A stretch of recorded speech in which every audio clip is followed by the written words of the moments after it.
Now is the time when the world really needs him. Wisdom is out of our reach. Out of the wasteland there comes a redeemer whose only desire is to teach. Don't waste your time at some fancy college. Forget that, it's too much to read. He's got a book of complete world knowledge. It's all you'll ever need. My name is John Hodgman. As noted, I am the author of a book entitled The Areas of My Expertise. That is actually the shorthand title for my book. It may behoove you to know the complete title of my book to understand what is going to happen next.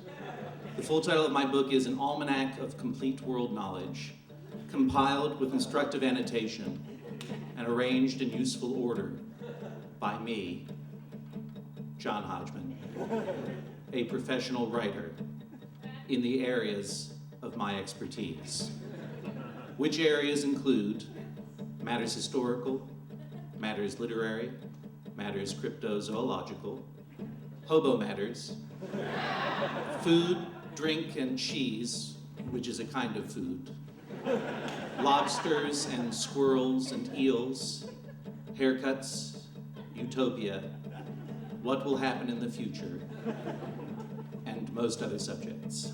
Most other subjects include having asthma and tipping in fancy hotels, terrible haircuts, Dungeons and Dragons, monsters and magical spells. All of your travels are finally over. You're safe now, there's nothing to fear. So tip back a glass of your favorite beverage. You're lucky to be here, 'cause tonight you're holding a key.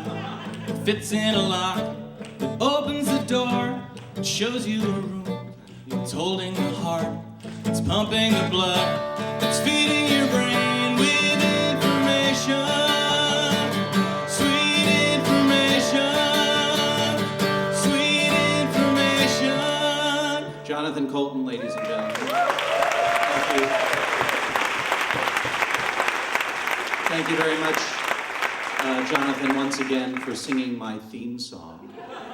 Of course, if you want to be taken seriously as a writer, you need a very good theme song. I trust you know that. But to have a good theme song, you need a good troubadour, and Jonathan Colton is one of the best troubadours in the business. He is actually, in real life, the contributing troubadour at Popular Science magazine, which is a considerable feat considering that, as you can see, he was raised in the forest by woodland creatures. He did not even speak English when I first came across him wandering in the mountains of southern Connecticut where he grew up as a feral child.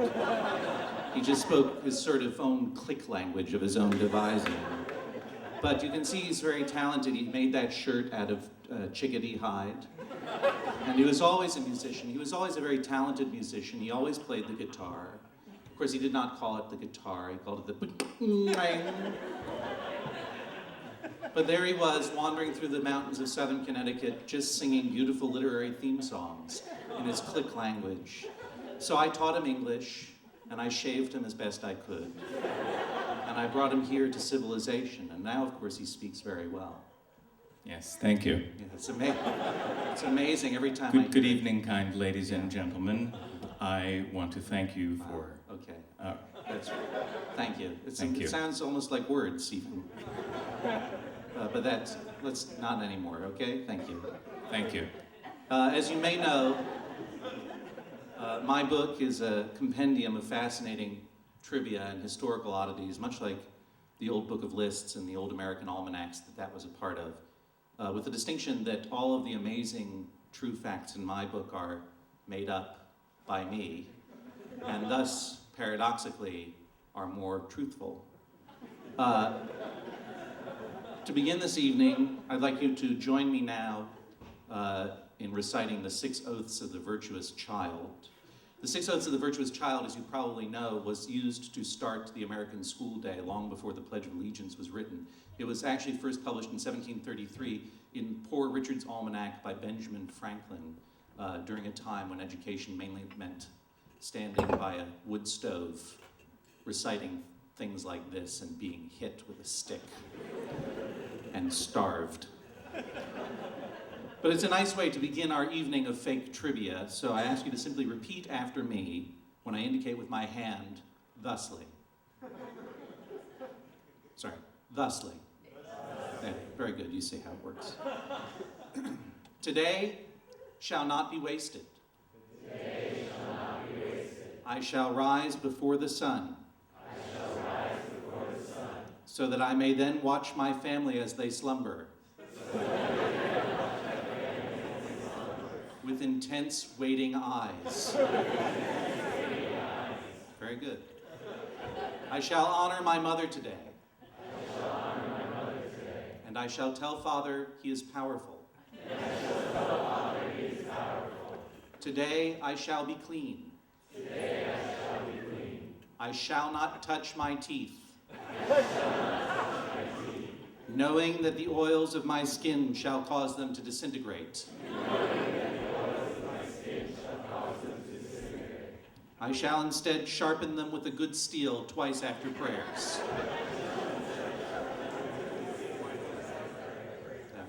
That always messed up the children in 1733 as well. I shall be a faithful child. And I shall ever make science my enemy. Also eels. At day I shall perform my chores and duties happily. And if I see an eel, I shall kill it. At night I shall dream of more labor. And in my sleep I shall smile with sharpened teeth. Knowing that today has not been wasted. That was very well done, thank you. Please give yourselves a round of applause for all of your virtues. Last fall, I was pleased to visit the Eastern States Exposition in Springfield in my home Commonwealth of Massachusetts. Oh, very good. Then perhaps you have heard of the Eastern States Exposition, also known as the Big E, which is the great culmination of the county fair season in New England.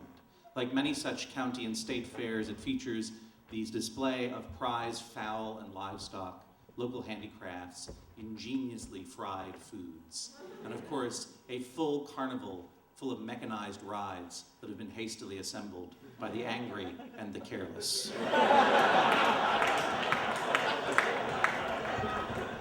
But I was there for something else.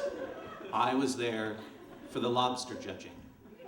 It is rare that you see a real lobster competition these days, and as I watched the proud young farm children in their dress whites lead their lobsters along on their leashes around the dirt track, I wondered if these youngsters knew that not 120 years ago, this competition would have looked very different indeed. And so I decided to make a documentary film about the true history of the lobster in America. It was designed to be a sort of PBS-style documentary in the Ken Burns style. We'd have an old black and white photo of a lobster, and then I would do some narration, and Jonathan would play some cloying folk songs from the time.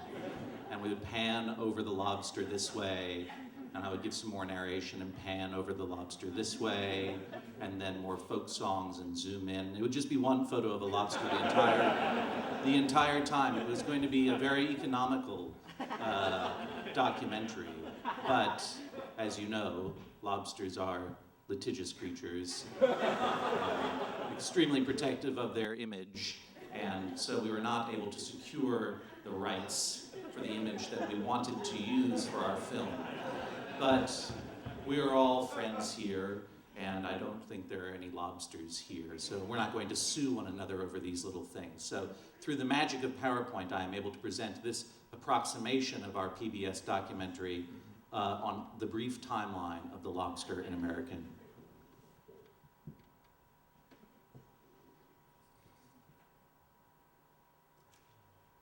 (1890). New York socialite Frederick Gein releases the first 100 lobsters in America in Central Park. This was called the Great Scrambling, and it was part of his poetic effort to introduce to America every kind of animal ever named in the works of Shakespeare. The quote, of course, is from Henry IV. "The king forbade my tongue to speak of Mortimer, but I will find him when he is asleep, and in his ear I'll holler, Mortimer, nay, I'll have a lobster shall we talk, speak nothing but Mortimer, and give it him to keep his anger still in motion." The result for New York City, of course, chaos. By 1892, lobsters are seen everywhere throughout New York City. They especially thrive in garbage cans, occasionally grabbing children and pulling them into their doom. By 1895, a lobster has kidnapped 3 of the 4 Gein quadruplets. Their father, Frederick Gein, the man who brought the lobster to America, collapses in horrid grief and never rises. His brother, the influential Horace Gein, pressures the mayor to bring in a new police commissioner to put an end to the lobster problem once and for all. After defeating the Sasquatch, Theodore Roosevelt is called in. In 1896, discovering that the lobster cannot easily be killed except by boiling, Roosevelt instead diverts the creatures to the state of Maine via a secret canal. Between 1900 and 1910, along the Maine coast, the lobster again thrives, not just on land, but for the first time in the sea. The animal that had previously been called the lobster in Maine, a kind of sea otter, now faces severe competition from its new crustacean neighbors. Throughout the 1920s, wealthy Maine summer families regularly gathered to watch the 2 species of lobster fight on the beach.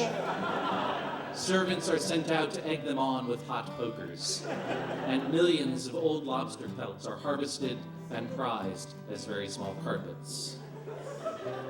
Then in 1932, New York City proves once again its old nickname, the city that will not learn from its errors, and actually re-imports several lobsters for display in the Central Park Zoo. The lobsters, however, rarely leave their cave, and when they do, they pace relentlessly back and forth in their habitat. Zoologists determine that the lobsters are depressed. To relieve them of their boredom, the lobsters are given toys to play with, small staircases to leap up, and dogs to kill. Several games are developed to entertain them, one of which eventually becomes the board game Monopoly. The lobsters are excellent players and usually choose the top hat. In the 1950s, refrigerated Zeppelins make the transcontinental shipping of live lobsters at last a reality. Eager to be rid of them, the state of Maine creates a now famous ad campaign to introduce the nation to the idea of eating them for the very first time. Maine lobster went the famous tagline, the giant insect that contains within its horrid carapace the taste of purest silk. It is a huge success. In 1968, Red Lobster opens its first restaurant in Lakeland, Florida. At the time, their famous 65 lobster special cost only a nickel. As a publicity stunt, Frederick Gein, now 103, rises from his mourning bed for the first time in 73 years to personally kill the first 20,000 lobsters. He turns down the speed boiler that Red Lobster has devised for this purpose, preferring instead to strangle the creatures one by one, weeping the entire time. It is a huge success, especially among children. And to this day, Red Lobster still offers the diner the opportunity to choose his own lobster from a tank and have it killed before his eyes by an old man. In 1980, the last of the old lobsters finally perishes in the kitchen of the lesser-known rival chain restaurant, Furry Old Lobster. The restaurant chain then swiftly closes. It will be another decade before it is discovered that the Furry Old Lobster chain was owned by an entity called Excellent Restaurant Concepts Incorporated, which itself is but one arm, or should I say one claw, of Omaris USA, and by now it will not surprise you to learn that Omaris USA is the largest lobster-owned company in the United States. It is a sad story, true, but no sadder than much of history, and perhaps it will cheer you to know that the blue ribbon at the Big E went to young Amanda Dearborn, and her handsome crustacean, Brock. Thank you very much. That concludes the presentation. John,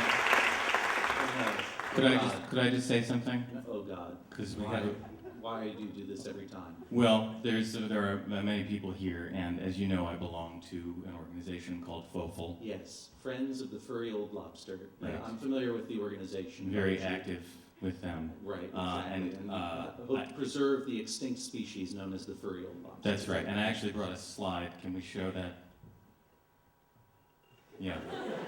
This is our chapter president, Craig Kittles, with one of the furry old lobsters. I'm fairly certain that is a stuffed animal. Yes, well, they are extinct. It was the best we could do. Yeah.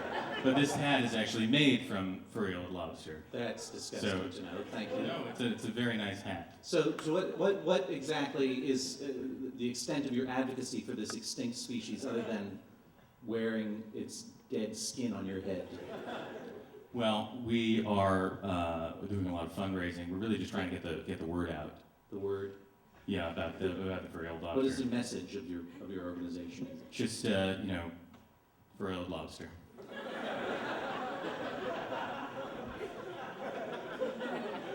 That's the extent of your message? Yeah. Well, I'm glad that I could help you out then. Now, if we could move on. Well, but there's a song that I've written about Every time with the song. the Anytime you furry old want lobster. he's a very talented troubadour, but anytime you employ a feral mountain man, please allow me to warn you that you may have to deal with his bizarre pet political causes. Well, go on then, sing the song. I Thank you. obviously can't stop you. This so. is called Furry Old Lobster.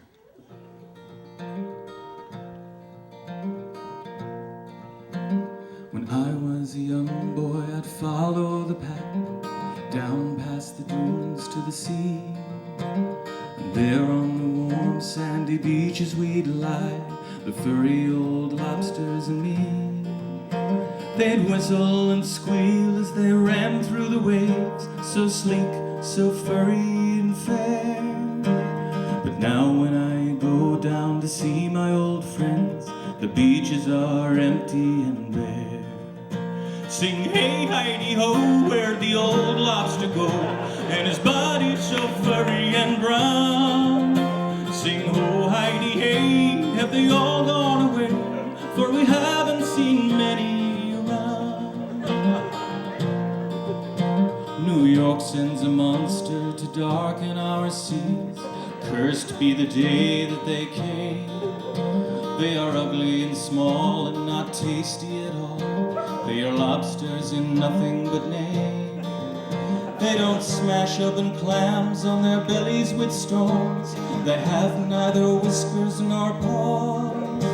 And the old furry lobsters so easily crushed in the grip of their terrible claws.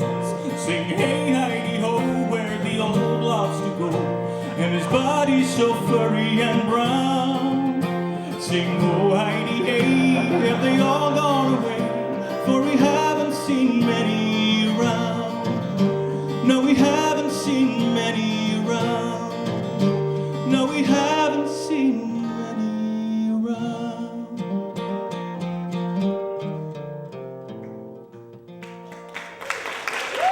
Furry old lobster. Jonathan Colton, ladies and gentlemen, I'm John Hodgman. Thanks very much, 826 LA Mixed Minis. That is all.